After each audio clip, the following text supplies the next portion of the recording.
Matt Kruse with AE Partners. Thank you very much for joining us here today. One of the things I do like to do is check in with different recruiters, different HR personnel, if you will, professionals, to find out who's hiring and what direction the business is going. Because I'll tell you, a lot of times you can decide the direction of an industry if you just talk to the recruiters, because they're the ones on the front line doing the hiring and kind of the new positions, if you will, the new, I don't know if there's new artificial intelligence jobs and new, what do you want to call it, welding jobs, that sort of thing. Good trends, good economic indicators for those people who like to keep a pulse on things, and I do. So we bring in Matt Kruse, AE Partners, to talk about, well, Matt, last time, we talked off the air, we talked about, different companies hiring and this and that, because a lot of layoffs were happening. And, I think we had Halliburton had a 400, Whiting laid off a third of the staff, and Chesapeake. So that was last year. And in early January, there was still some hope. People were doing some shuffling still, reorganizing. Well, then the coronavirus hit America, the COVID-19. I call that the third punch, because the first one came last year, and China shut down, got quarantined. Of course, we got hit by that.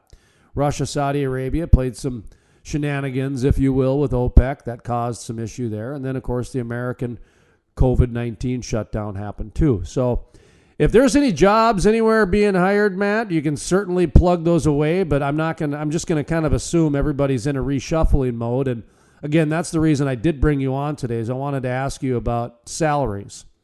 I'm starting to read more and more articles that companies are slashing. They're using the word slashing salaries. And I just talked to somebody from a good size energy company, and they reduced their salary by 60% to stay on. I went, 60%? And they said, well, it's better than getting fired. Better than getting fired. So talk to me a little bit about what's going on out there. Are you seeing some different slashing of pricing, if you will, or salaries?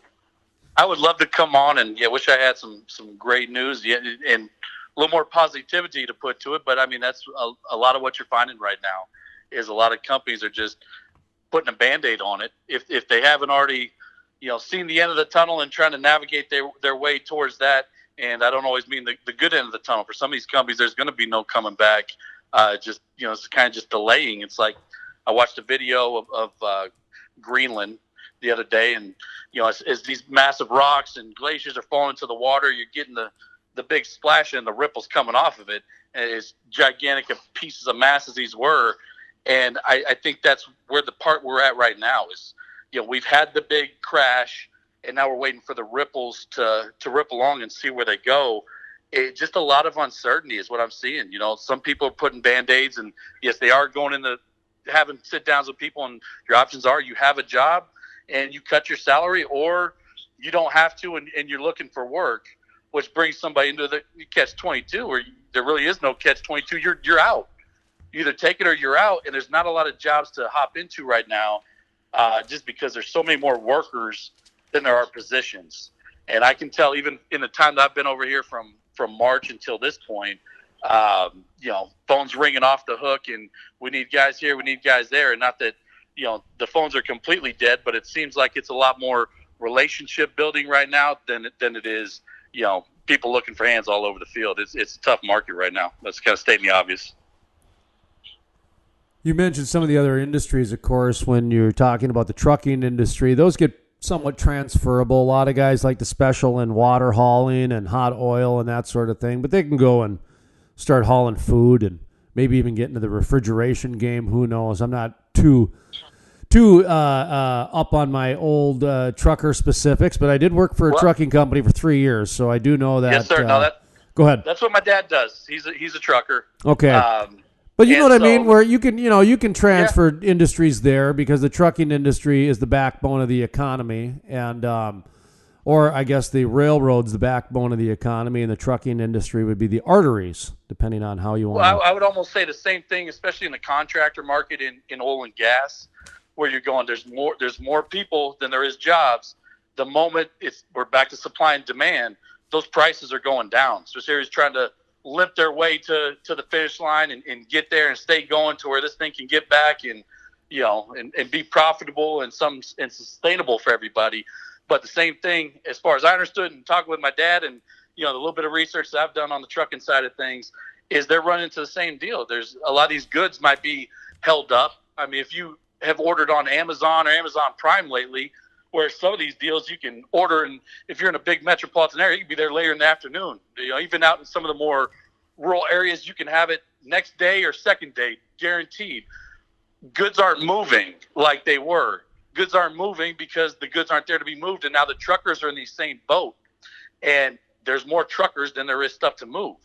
Where he said, man, the rates are getting really, really tough because you got more guys looking for rates and for loads and whatever's out there. Guys are just, to keep the truck running and stay going, they're taking jobs and they're taking them short. And I've seen it on oil field stuff when I was with Huskerland, where that the bust at the end of 2014 going into 15, I mean, prices go down a whole lot quicker than they go up. And that's the forecast until things start moving around.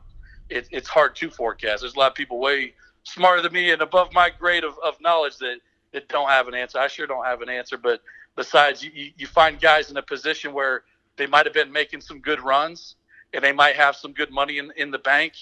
As things start to open up, maybe other industries might open up and be a little more fruitful than oil and gas, where we still are going to be sitting on a whole glut of oil. I mean, you got Warren Buffett and Berkshire Hathaway who are pulling out of the airline industry.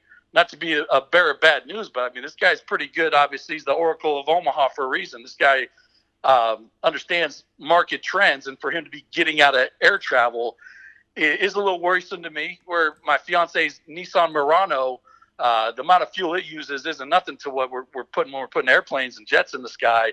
If he's pulling out where he doesn't think it's going to be profitable for him, man, it might be a little bit before we get to that stock, which then puts guys in a position where they've made some good runs, they got some money saved up, and you got a choice when there is, because really in the midst of all the quarantine, there wasn't many choices. There's guys that want to work, able to work, more than willing to work in places for rates that they might not have before, and there might not have been anything there for them. As things start to open up, you got to make a decision. Do I go a different route than the oil field, or do I sit on the good run that I've made and the savings that I got and keep buying my time, because I know when the oil field comes back, the money is better than I can make somewhere else. But if it takes longer to come back and you only have X amount of savings, it might not be the best bet. So a lot of guys are going to be facing decisions of do they stick with this? Do they look elsewhere? I know on our end, had a good push and had been on that side before, but place even greater importance on the renewable side, particularly on the wind side. For some of these guys that are mechanics, they might need to look at different areas, because I mean I've been in that situation before where that bus hit, and thank goodness had a little bit to work with. But in hindsight, you could have went, man, where would I be if I just would have walked away at that point before I went through the savings, and feel like you're taking the next 2 years getting back to that point. So it's going to be a lot of tough decisions for a lot of people. On our end, we're just sitting here trying to build relationships and let people know that if something does come up, man, I love getting guys in the field and getting guys working and be able to plug those gaps and be a solution for guys when that time does come. Matt Kruse with us, AE Partners, and whether you guessed it or not, yes, he is a former coach, as you can tell by his voice and his rate and the way he talks. It's very, very coachable type of a language. Matt Kruse, AE Partners, we're talking about the job market right now. And, normally I like to talk to Matt about different jobs that people are hiring for and that sort of thing, trying to keep a pulse on it. But we're taking a different approach today because, let's be honest, there's not a lot of jobs right now out there. If you want to find out, call Matt, email him, reach him on LinkedIn, Matt Kruse, AE Partners. He'll tell you what's up to date, but we're having a little bit of a different discussion today. I did want to follow up on the will they come back part of it. Two parts. One is the salary prices, and another one is will they come back. We've got a bunch of different social media accounts. We've got Facebook, LinkedIn, Twitter, etc. Facebook's been very interesting lately because that's kind of the first one to kind of turn on the industry, if you will, where we posted an article that somebody put, we'll be back to $100 oil soon, or oil and gas will rebound soon, or something like that. Well, now we're starting to see some of the posts, good luck getting workers back. And they're starting to, kind of turn on the industry, if you will. When I look at what's going on with the oil and gas industry, and then I look at this, where the way that they're slashing salaries. I mean, I talked to someone the other day, and they said that, if you were making six figures a year in the oil and gas industry, you shouldn't expect that when it comes back. And that was a harsh comment for the oil and gas industry to hear. But at the same time, I started thinking about the artificial intelligence integration and just, hey, man, the world is changing. And again, the crude life, 2020, ready for anything. And we thought that marketing slogan was going to be about a 16-year-old girl, going around talking about climate change. But it turned out it was about a microscopic virus. And the industry's changed. So we are ready for anything. Talk to me about this, Matt. You're talking to people. I was talking to your partner the other day, Ryan Alder, and he was mentioning the renewable oil side of things, or I'm sorry, the renewable energy side of things. So I know you guys are talking to renewable people, and I know that you guys are talking to oil and gas people. We both know the natural gas world is the future. So the oil and gas business is going to stick around, but. What are you hearing from the salary side of things, the artificial intelligence? What are people going to come back if the industry bounces back? Are we going to need it to be six figures? I mean, there's a lot there. There's a lot there, Matt. Yeah. As far as I'm dealing on the contract side a lot more. So I'd say that's where a lot of my thought is on things. And I know even going back to, days well testing out there, when I first broke out, heck, you're going to get your numbers off of Bristol, and you're going to gauge your tank every hour. And, you're writing your numbers down, and whatever numbers you send to them are what's going to be at the corporate office. And it's not been that long ago. I mean, things have changed so much that the use of automation, the use of IT, while people are in this shutdown and we're at a lull, basically a halt to production as we know it in oil and gas, people are going to go, and these big corporations are going to look at different ways and where can we save money. And it's the frightening part of it, because you go, well, hell, how much of that could you go and automate? Where I know before what might have been a 3-week job, sitting there babysitting that well and making sure everything's lined out and equipment's working properly. I mean, if you turn your head and you come back, you always have to check your equipment, because, hey, not that I didn't do it, but you could overrun some. The safeties weren't hooked up in that point that you had things going, where now, I mean, there's high kills, there's low kills, there's pressure kills, liquid level kills. They have everything to where that same 3-week job, even before this was happening, to me at times, I was seeing it turning into the 7 to 10 day job on the generous side, on some of the single pad well type of stuff. To where I think when companies come out of this, they're going to be looking at all the different ways that they can save. And unfortunately, or fortunately, whichever side of that fence you're on, I think there's going to be a lot more that goes to automation, which is going to make the market tougher. And, when the rates are down because of where the market is, and people are trying to survive and get back to where they are, the rates always go down quicker than they come back. And on top of that, some of the jobs might be not as long as they were. It creates for a tough market on some of the deals. Other things that there'll be opportunity within that. If you're on that technical side of it, you're on the I&E side of it, you might see growth on your end. So it's all the evolution. Can't say one way is right, that we're wrong for wanting to automate more, or that we're right for wanting to keep more guys. But really, in all honesty, I'm always for the guys in the field. I just hate to see when you get too many guys for not enough jobs. And as a whole, I mean, you can look at it beyond the whole field and go, well, forecast out 10, 20, 30 years, and how much more automation's being used. You go, geez, where do all the jobs go, and how do you support them? And, it can lead to some different ideas and different trains of thoughts, whether it's good or bad. But market as a whole, everybody's in wait and see mode. It's hard to say what's going to be. Well, I think if I'm reading the tea leaves, and I think I'm pretty good at it, is that the jobs that require the less than 2-year degrees are the ones that are going to be really prolific over the next 10 years. Your welders, your pipe fitters, your CDL operators, your hazmat certified, and a whole bunch that we don't even know exist right now.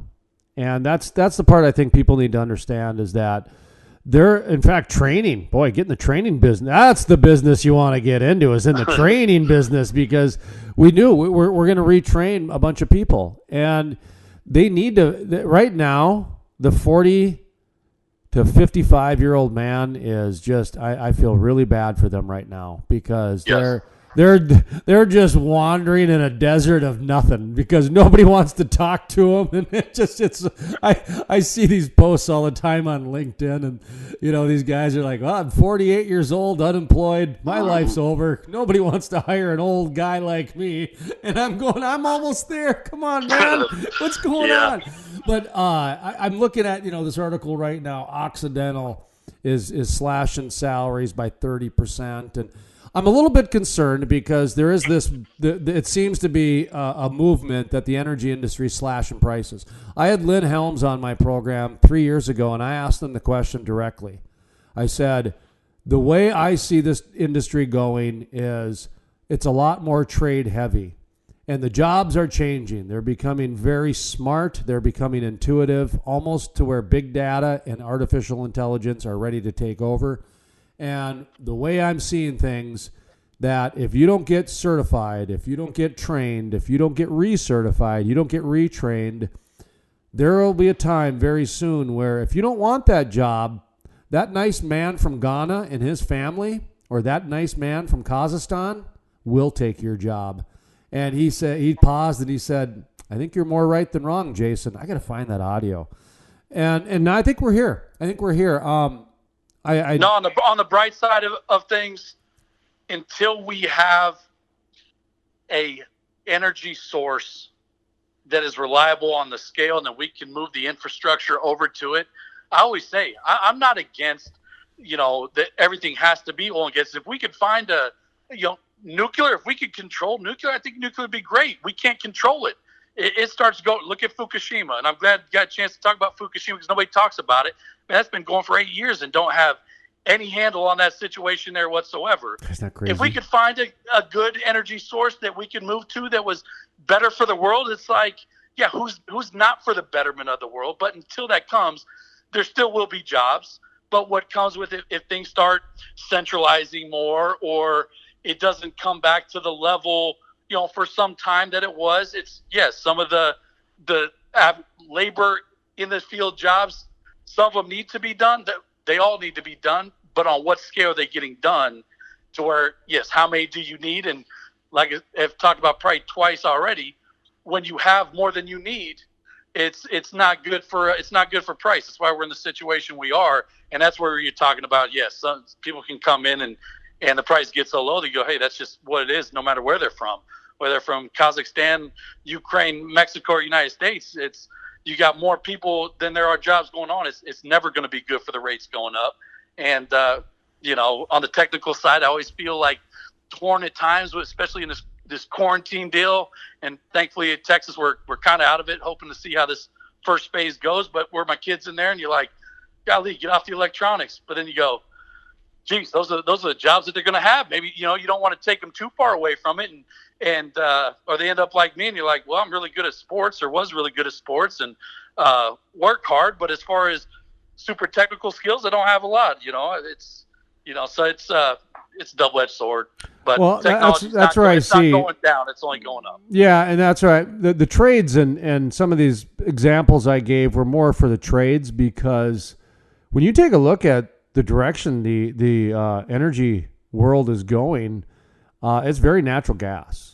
And whether you talk about wind, or you talk about solar, or you talk about oil, or you talk about coal even, natural gas is a big part of all of their futures. And so when you look at the pipelines that need to be built and some of the refineries, that's where a lot of these trade jobs are coming in, is because of the guys I know, Jason, that are still going. And it's not to say that there's not service companies that have gone on. When I'm talking from the contract side, there's not a ton going on. There's activity going, but if you're playing a supplemental role to a service company when they don't have enough guys and they have an influx in project. And there's going to be some of that because, unfortunately, there's been a lot of layoffs. Mm-hmm. And a lot of these companies are going to be very wary as far as coming back into it. So there's a place for the contract worker out there. There absolutely is, because guys, you go to some of these big corporations or big service companies even, and it's the hiring process isn't, like the old days. They say they find a guy in a bar and he's working the next day. And, you could be talking about weeks at a time, where if they have to turn around a project, there'll still be some areas that guys can plug in. Absolutely. But yeah, the technology side, the renewable side, I don't think that's going to be any less. We look at it. No, it's an all the above. It's I mean, that's the thing. The bigger energy companies, Exxon, et cetera, those bigger guys, they've been going all the above now for 20 years. It's probably since the BP oil spill is really when they kind of ramped up the all the above, and that's all the companies. And I think most people understand that, there's going to be a balance at the end of the day. Nobody thought, Greta Thunberg would be right and we'd eliminate oil and gas. And nobody thought, Elizabeth Warren and Bernie were right. But at the same time, nobody in oil and gas knew that the wind turbines and solar panels were going to go away. And right. So I think most people realize it's going to be, kind of an all the above. But I go back to, it all needs natural gas. In fact, and for the next 40 years, I'd say natural gas is going to be the primary driver of most of the energy. And from there, that's where a lot of the pipelines, still like in the Bakken, where, you did some work up in the Bakken, boy, right. And they just did 19% flaring. And they keep saying, well, as soon as we get the infrastructure in, well, yeah, okay. But there's also a lot of, smaller contract workers that can help you out too. So anyway, we're going to get into a different topic. As long as the capital's there to continue to build the pipelines and those projects are moving forward, when you get the side that, and I think everybody's for green, everybody's for the earth, but there's a side that's maybe a little bit more pushed in their views of how that should go about. And emissions is a big concern for everybody in the industry. And I know I've seen a lot of that talked about here. While things are slow and while we're pumping the brakes, now's a great time to look at some of the issues we have as an industry, whether that's water. What should we do with produced water? Water that we've used throughout operations. How can we reuse that water? Or how do we cut down the emissions, especially from the flaring, like you were talking about? As long as that capital's there, I mean, that's where I've seen on the pipeline side, a lot of the guys I know on that side have stayed going a lot better than, a lot of guys, obviously, that are on the drilling side or production side where things have slowed down. So, well, anybody involved with flaring, the first thing they'll say as soon as the pipelines are built, it's going to take care of flaring. And, whether it's down in Texas or whether it's up in the Bakken, where they need to finish these pipelines, I guess, in order to get the stuff to market to make it economical. Guys are still hooked up on that. But getting back to the industry as a whole, not a lot of hiring going on. There's some reshuffling going on, and so Matt Kruse at AE Partners, he's got his pulse obviously to different employees. I imagine for you right now, it's just a lot of keeping the relationship going and seeing if how people are doing, I imagine, from your perspective. Yes. Because generally you're a recruiter, so right now you'd be telling me who's hiring and this and that, but there's just not a lot of people out there doing that. No, I would say right now, the one thing I'm finding, especially as things were shut down and, as they reopen up, you don't want to be the first one just jumping out there. Not because I feel unsafe, but, you don't know how other people their policies are still. So just kind of still hanging tight here in Miami, Texas. But what I've found is it's been a great time to build relationships, and some of the roads that you might have thought were closed before or that you didn't get a lot of play back from at all. Now they're in this, and I feel like guys' ears are perked up a little bit because supply chains that they might have had for years and where that's guys that they'd come across, or even the old, that's my cousin and my buddy, and they got those, some of those outfits that have been in on some of that work. I mean, just because it's a cousin or a buddy or whatever, doesn't mean they're good with money. And so a lot of guys' supply chains are shaky to where they don't know who will be here when the dust settles in 6 months, a year, 2 years. So what I've almost found is, man, there's a lot of guys that I couldn't really talk to before, or weren't giving me the time of day that are now, because they're looking out for the supply chains of their business, and knowing they need to have some options, and they need to listen to different people. So in that sense, anybody out there listening, don't get discouraged. Keep plugging away. Opportunity can come out of this, and where maybe you're not having the amount of time running around the field that you are, have more time to reach out to somebody and let them get to know you, because ultimately it's anybody that I do business with. I like to think the product's good, or I wouldn't put my name behind it to begin with, but the guys are going to want to feel comfortable who they're working with, and that trust is there. Use this time to build that trust, to get to know each other, so that whenever it is we do come out of this, whether that's 3 months, 6 months, a year, 2 years, like I said, that you're in a better position than you were before you got into it. Now, maybe the market share might not be as big, but to where whatever that market share is and that piece of pie that you went in with, man, your piece of pie is bigger coming out. And just keep working, don't get discouraged, and hey, everybody's got oil field in their blood, but if by the numbers, hey, do what you got to do. Do what you got to do. Whether that's stay in the oil field, whether that's looking at renewables, whether that's looking at something completely out of the energy sector, it's a good time to just reevaluate and look and see what you want, and see where opportunity may be that before you didn't take, because it was just, man, oil field money's so good. Well, if it takes a little bit for the oil field money to be that good again, hey, maybe it's time to do what you really want to do and not just chase the money. It's whatever's best for whoever's out there and whatever they're doing. How can people get in touch with you if they got any questions, or if they want to give you some business? Yeah, always available. That's what my number here is 713-589-4937. You go to our website. It's www.atlantic-ep. Like I said, we've made our name in the oil and gas, but even before this, we've been plugging away on the renewable side. This permanent hire, all the way up executive positions, down to field level positions at the contract level on a job by job basis. When it comes to people, that's where we shine, and that's our wheelhouse. So got a good team around Ryan and Shannon, Nathan, everybody's been a part and helped build it. It's a good team, and anybody that needs help or is out there and might need a hand to help out on a project until they do get staffed back up to where they need to be in-house, give us a shout.